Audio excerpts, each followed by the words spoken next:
Great, episode 14 of Often Racing. We're here with Luke Morgan at your breaking in and pre-training facility. Thanks for having us, Luke. Yeah, thanks very much. And we've been here for about half an hour. You've taken us around. We'd love you to sort of talk us through the facility and everything that you've built here. Yeah, for sure. We purchased this property, my wife and I. It's probably coming up 6 years now. It was just sort of a house next to probably a bare 100 acres, and yeah, we've sort of built it to where it is now, just a bit over 50 stables, and put a half-mile track in, and got our own barriers, treadmill, and arena, undercover round yards and different things that, because we used to sort of go to town a lot, but now we've sort of got to a stage where we can do all our breaking in and pre-training on farm, which certainly was always our dream. So yeah, it's good to be able to do it all here. Brilliant. And away from horse racing, we're actually talking to Rodeo royalty. A great family success and background in rodeo. So maybe you could introduce us to the family and also your personal success. Yeah, thank you. It's probably something that sort of I talk about a hell of a lot in my line of work, sort of thing. I like to sort of keep it behind me, but yeah, obviously my parents were heavily in rodeo, and that's what sort of has sort of given us the lifestyle and been around horses all our life. And my dad used to ride saddle broncs, and so did Cody for a few years growing up, and then yeah, I sort of did it for 4 or 5 years and had a bit of fun, but yeah, now it's sort of it's all behind me as such. Yeah. Were you still competing last year? Yeah, so I actually I only found out on the way up. Yeah. I said, Luke doesn't even talk to me about it. No, that's right. I was 2015 I stopped, and that was sort of pretty much when our business started getting busier, and so I pulled up then, and it was only last year a couple of boys that work for me, obviously they're sort of 10, 12 years younger than me, and they're into doing it at the moment and travelling of a weekend, and they sort of egged me on, and yeah, I hadn't been to one for 7 or 8 years, and so you just kicked their ass straight away? No, they were giving me a fair bit of grief, so yeah, I had to sort of tag along with them for a few weekends, and yeah, I had a bit of fun last year, and but no, it's a bit of success. That was just a bit of a one-off thing, yeah. Yeah. So we estimate you've had about 50 Kurrinda horses through the system. Yeah. Showing us around, you mentioned there was an Arrowfield horse there, so we'd love to know some of the other notable clients that you have.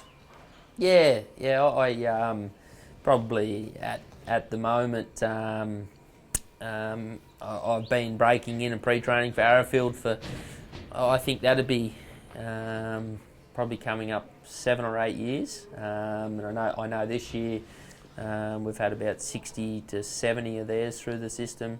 Kurrinda, the late George Aldermonte, has been another one that's been with us for similar time, and done some great horses for him over the years. But yeah, I do really enjoy breaking in and working with people that I have for a long period of time. I feel you really build a trust over the years. I think it's probably coming up, time gets away. It could be 5 years, maybe 5 or 6 years already. Yeah. Yeah, that I've had horses for Kurrinda, and like you say, the amount of horses that come through the system, and when I say, I ring Sean up and I say, oh listen, this one needs a little bit longer. He knows that he's had 50 horses here before, and he's like, right, oh, if you say it needs longer, and we'll talk to the trainers, and we'll you know, because at the end of the day, I just want the horse to have every opportunity to get to the trainer and be, you know, ready for everything that it's going to face, because it's a big step for a horse. You know, like some people send them to the breakers for 4 weeks, and some expect them the next day to be hacking around at Randwick, and I feel like it's a kid going to daycare for a few weeks and then you drop him off to do his HSE. You know, like I think it needs to be a slower process, and I'm not saying that no different to humans, no two horses are the same. Yep. Some can handle it, and some people can manage them really well, and other people, just probably it might all be a bit too soon. But no, I certainly, getting back to your original question, I do have some good studs that I work with, and they trust me, and it makes my process a lot easier. And we love your video updates. Maybe you could talk us through some of the components of breaking in a horse. Yeah, so I would say that 90% of the yearlings we break in now have all had a yearling prep, which is a good head start, because I can assure you when I first started years ago, we'd quite often get a 3 or a 4-year-old that was unhandled, and they might drop them off in a cattle truck. And I'm telling you, it's sort of I'm lucky that things have sort of looked up a bit since then, because I'm not saying there's anything wrong with it, but there's certainly, if someone wanted to disagree with me, but there's a lot more work involved. You get these horses, they come shod, they've been rugged, and they're well handled, so they're certainly heading in the right direction. It makes everyone's job a bit easier. But yeah, we like to work on a 4-week process. The first day we do a bit of lunging, put a roller on them, and long rein them around, and just start to introduce obviously the steering side of things with the long reins. And then we might use a pony horse that we ride an older one beside them, and just get them used to something being up above them. Just little things like that. And then we try to hope that we're riding them within the 4 to 5 day sort of process, and obviously starting into the second week, we like to sort of be riding them in the arena. We set up little cavalettis and obstacles in our arena, and sort of go from there. And I'm very fortunate. I've got about 6 riders at the moment, and I think it's a big key to breaking them in, is to have them working around in groups and get them used to horses coming up behind them and beside them. And it certainly only helps the amount of horses and that they get used to a bit of traffic as such. And you mentioned we're 5 minutes from the Tamworth racetrack, so each morning you take the horses down to have a look around. Yeah, for sure. So we just sort of rotate them, and there's always a different group that are closer to going home, so that those sort of in their 4th week, we take them in for a morning and show them around in there. But yeah, we probably do 99% of the work here on farm with them. Brilliant. Yeah. And of the various Kurrinda horses that you've had, does any one come to mind, historically, that was interesting to deal with, or? Probably one of the toughest ones, I'd have to say, was Private Harry. Oh yeah. Yeah. I don't know. He felt like he took a bit to accept it all. Probably favouritism wise.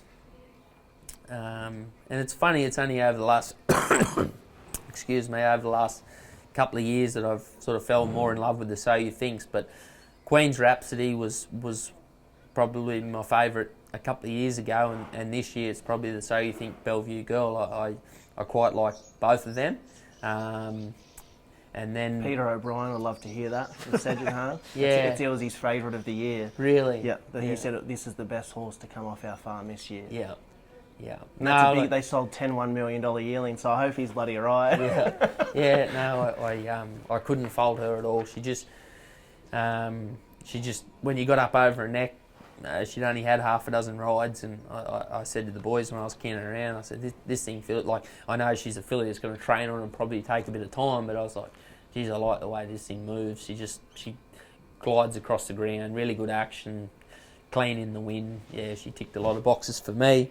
And then it's funny, like I sort of take a fair bit of pride in the boys that work for me. A couple of them have been with me for 7 years, and so that they've seen all the horses come through. And Jake, like sort of offsider, he was madly in love with Boston Rocks and still is, And then I got a girl that's been with us for 4 or 5 years, and she absolutely adores Satin Stiletto. It just everyone. And they follow them then. Oh yeah. I think everyone looks for something different. The Bellevue go, I think it's going to be slow now. Everyone's just talking about her. She won't win a maiden now. Oh, sure. Even like one of David's track work riders, who's known to be one of the best in Sydney, he hopped off and he goes, "This thing's the best so you think I've sat on." I'm like, "Fuck, this thing's not going to win a maiden." Everyone's talking it up. It's going to be the slowest horse. Yeah, we might have went a bit early there. So we've got 4 here at the moment. If we could touch on each of those, the Zoostar Savvy Coupe. Yep. I think due to go down to Matthew Dale's in the next few days. Yeah, Monday, I think, isn't it? Yep. No, he's done a really good job. Obviously, this is his sort of last little pre-training prep. He's just been back in for a fortnight, just doing very slow work and been through the barriers, but couldn't fold him at all. Good attitude. Yeah, he feels really good. Well, it might take a little bit of time, but otherwise he should fit straight into the system down there. I think they'll have a bit of fun with him. Great. There's the Tagaloa, who's soon off to Mitch Friedman. Yep. Yeah, another nice filly. She might be another one that takes a bit of time. She probably got a bit of furnishing to do. Yep. On that, I was only thinking this morning when I knew you were coming. Over the last 5 years that I have been working with Kurrinda, I think there's been a massive, all for the better, like a massive change in the quality of horses over the 5 years, and Just a little bit. and even the destinations that they're going to after they leave here.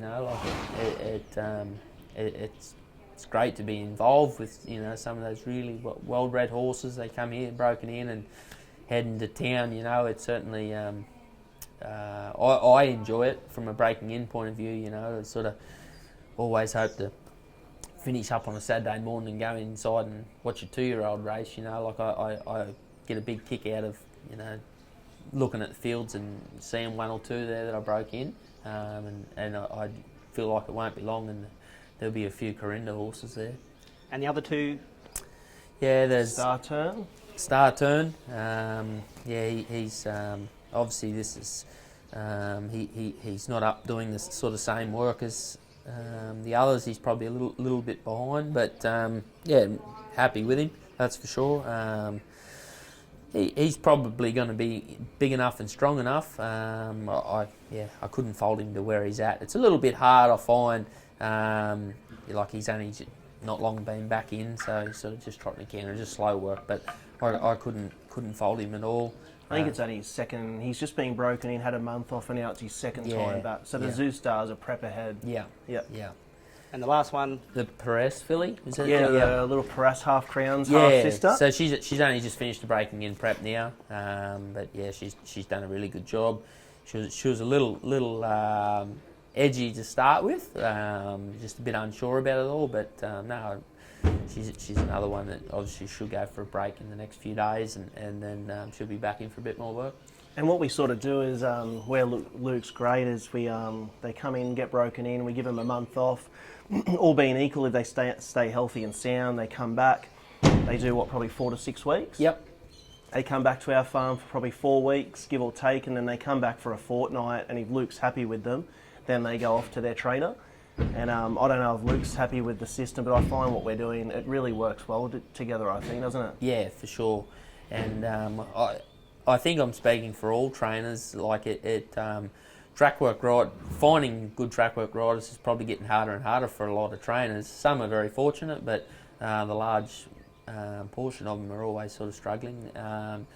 So that they want educated horses in their system that they can be up doing a bit of pace work and probably looking for a jump out sort of thing. It's a bit hard to get them straight from the breakers and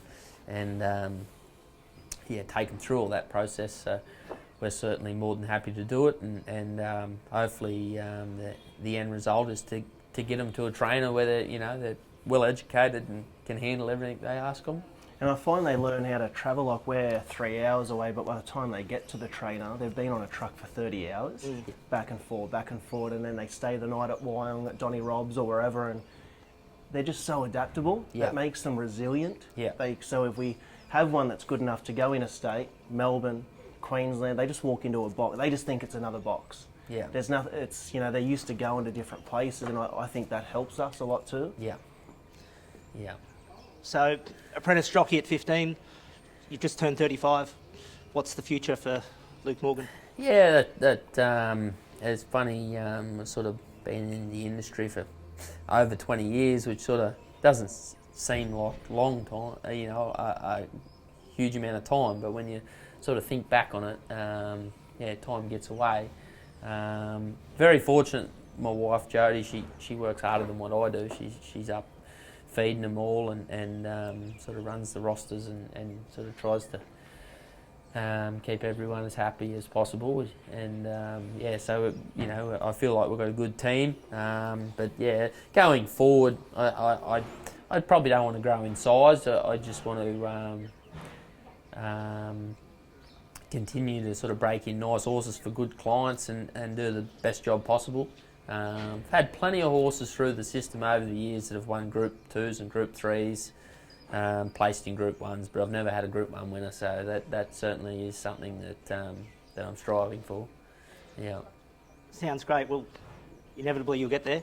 Yeah. And hopefully it's a Kurrinda horse. Yeah, for sure. Yeah, well, hopefully one day. But no, thanks for meeting up with us, Mel. I know you're busy, and for anyone that is looking at sending you a horse, what's the go? Like, have you shut your books? Are you open to taking on new business, or? I'm always happy to talk. We have a busy period of time, I guess, around the sort of from February onwards after.